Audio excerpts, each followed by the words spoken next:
1 Corinthians chapter 9. Am I not free?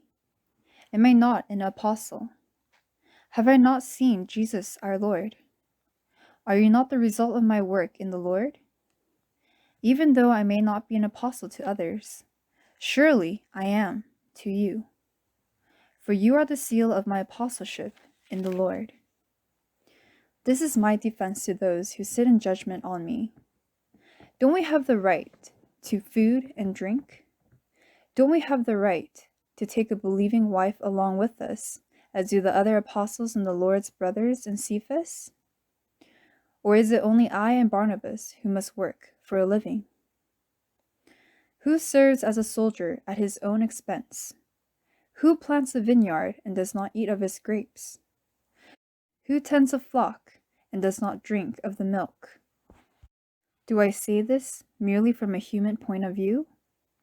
Doesn't the law say the same thing? For it is written in the law of Moses, "Do not muzzle an ox while it is treading out the grain." Is it about oxen that God is concerned?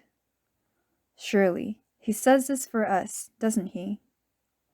Yes, this was written for us, because when the plowman plows and the thresher threshes, they ought to do so in the hope of sharing in the harvest. If we have sown spiritual seed among you, is it too much if we reap a material harvest from you? If others have this right of support from you, shouldn't we have it all the more? But we do not use this right. On the contrary, we put up with anything rather than hinder the gospel of Christ. Don't you know that those who work in the temple get their food from the temple, and those who serve at the altar share in what is offered on the altar?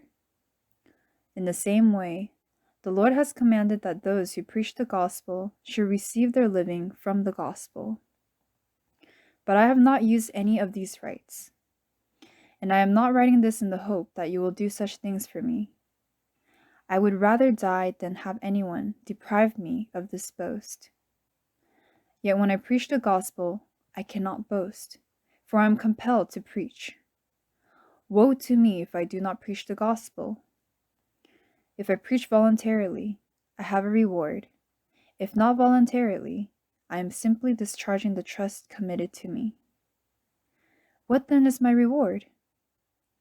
Just this, that in preaching the gospel I may offer it free of charge, and so not make use of my rights in preaching it.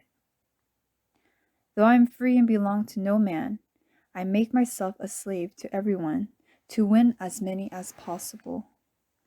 To the Jews, I became like a Jew, to win the Jews. To those under the law, I became like one under the law, though I myself am not under the law, so as to win those under the law. To those not having the law, I became like one not having the law, though I am not free from God's law, but I am under Christ's law, so as to win those not having the law. To the weak I became weak, to win the weak. I have become all things to all men, so that by all possible means I might save some. I do all this for the sake of the gospel, that I may share in its blessings. Do you not know that in a race all the runners run, but only one gets the prize? Run in such a way as to get the prize. Everyone who competes in the games goes into strict training.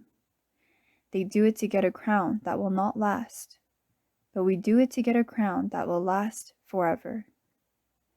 Therefore, I do not run like a man running aimlessly. I do not fight like a man beating the air. No, I beat my body and make it my slave, so that after I have preached to others, I myself will not be disqualified for the prize.